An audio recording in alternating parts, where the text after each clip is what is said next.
अपन ने देखा था योगी संसार को कैसा मानता है, एक इंद्रजाल की तरह मानता है। जब वह संसार को इंद्रजाल की तरह मानता है तब वह संसार छोड़ता है। जब तक उसके अंदर यह संसार भाव बना रहता है, वह इंद्रजाल नहीं मानता, तब तक वह फंसा रहता है। ऐसे ही निज में जब तक वह नहीं उतरता तब तक वह पर को ही देखता रहता है। जब तक उसके अंदर बाह्य लोक रमण करता रहता है तब तक वह अंतर्लोक में भ्रमण नहीं करता। तब कहते हैं कब उतरेगा अंतर्लोक में, क्या यहाँ बैठे बैठे ही उतर जाएगा? तब आचार्य भगवान कहते हैं कि योगी को हमेशा एकांत स्थान में जाकर अपना आत्मचिंतन करना चाहिए, मनन करना चाहिए। वह बाह्य पदार्थों को अपनी दृष्टि से हे करे और ऐसा करके वह अंतर में एकांत स्थान पर बैठे, जंगल में बैठे, पर्वतों में बैठे, समूह से दूर बैठे, जहाँ पर शोरगुल ना होता हो, जहाँ पर तिरंच आदि ना आते हों, जहाँ पर माइक भजन आदि ना चलते हों।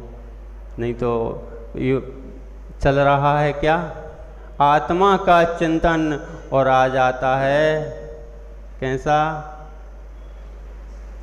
जब लोक में चलता है तो मैंने तुझको देखा तूने मुझको देखा, यह जब आता है तो वह मैं को छोड़ करके तुझ में चला जाता है। वह मैं में रमण नहीं करता, वह तू में रमण कर लेता है। इसलिए आचार्य भगवान कहते हैं कि यह संसार में अगर भ्रमण कर रहा है तो इसका कारण है तू के संसर्ग में आया है, इसलिए तेरा यहाँ पर रमण हो रहा है, भ्रमण हो रहा है। तेरी आत्मा पिटाई भी इसीलिए हो रही है।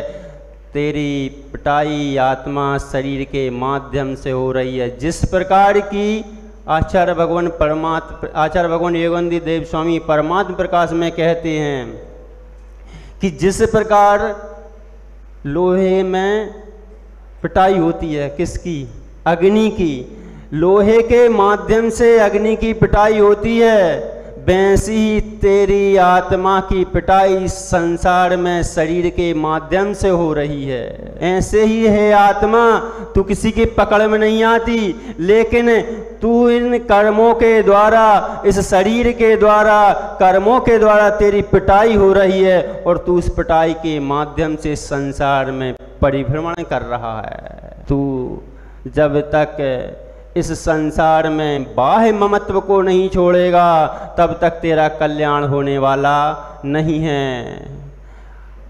तब कहते हैं अगर एकांत में भी चला गया, एकांत में भी चला गया, एकांत में भी चला गया और निर्जन स्थान पे भी चला गया और तेरे में बाह्य में रमण चल रहा है तो तू अधोगति का पात्र हो जाएगा।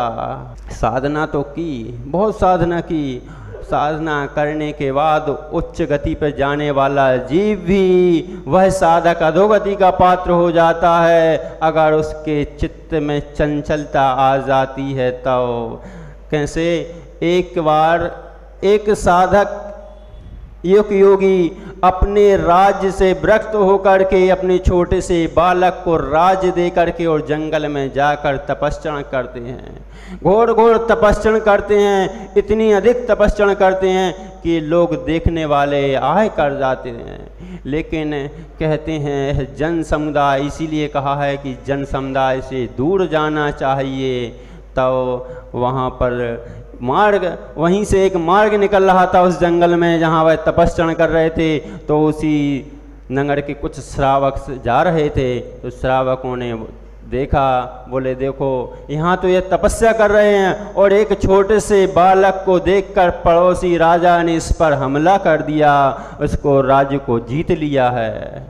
तब वह योगी कहते हैं विचार करने लगते हैं, मन में चिंतन चलने लगता है। जैसे ही उनके कानों में शब्द पड़े और वह व्यक्ति, वह राजा, वह मुनि, वह योगी विचार करने लगता है, मैं राजा था, किसी की हिम्मत नहीं थी मेरे ऊपर आंख उठाकर देख लेता।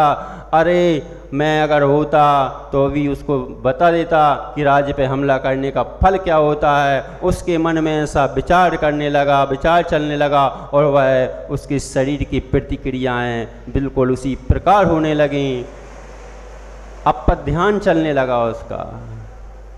वहीं से कुछ श्रावक और जा रहे थे। थोड़ी देर बाद जब उन्होंने इस मुद्रा को देखा तो विचार किया, अरे इनके हाव भाव तो बिल्कुल योगी जैसे नहीं लग रहे, कारण क्या है? कुछ न कुछ तो कारण है।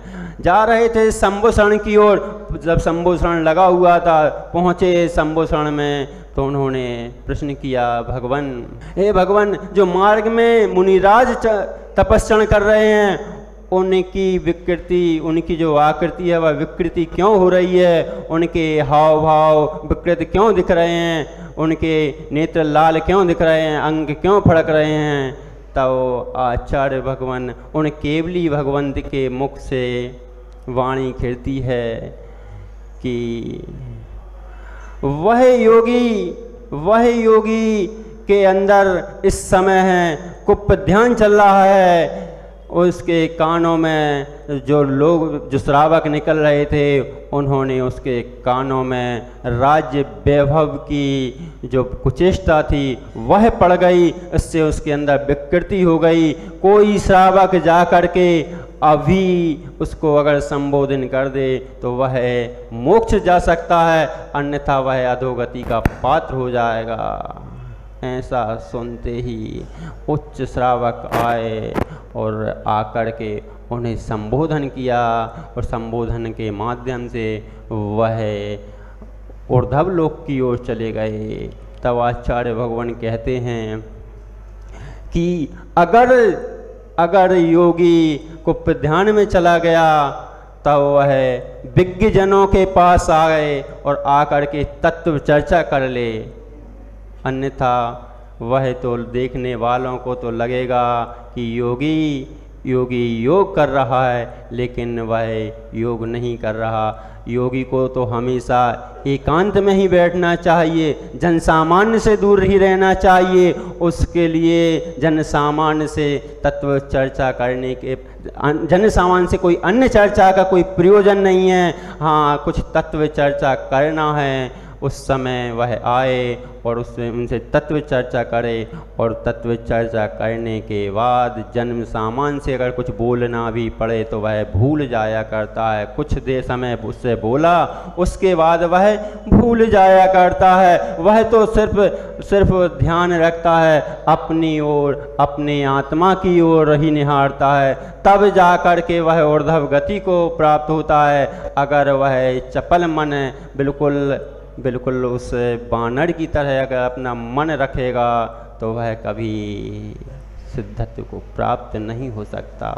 आचार्य भगवान भी यहाँ पर यही बता रहे हैं कि इच्छित्येकांत संवासम निर्जनम जनितादरा निजकार्य वशात किंचित दुक्तम विस्मृति दूरतम। कहाँ निर्जन वन में निवास करना चाहिए और जहाँ पर जन समुदाय ना हो ऐसे स्थान पर उसको अपनी योग साधना करना चाहिए। उसके माध्यम से अगर कभी उसका मन विक्षिप्त हो तो वह ऐसे जन सामान्य के बीच ना जाकर मात्र जो विज्ञ जन हैं उनसे ही तत्व चर्चा करे और उनसे तत्व चर्चा करके अपने मन में जो परिणाम उथल पुथल चल रहे हैं उनको शांत कर और स्वयं पुनः अपने स्वयं आत्मा में लीन हो और स्वयं आत्मा में लीन हो करके एक दिन ऊर्ध्व गति को प्राप्त करेगा। ऐसे ही बंधुओं, हम भी एक दिन ऊर्ध्व गति की ओर प्राप्त हों, ऐसी भावना है। क्योंकि समय अपने पास का है, सिद्ध पुरुष को सुनने के लिए मन लालायित है, तो अपन उन सिद्ध पुरुषों की भी कथा का श्रवण करें। इन्हीं भावनाओं के साथ आचार्य भगवान विशुद्ध सागर जी महाराज की जय।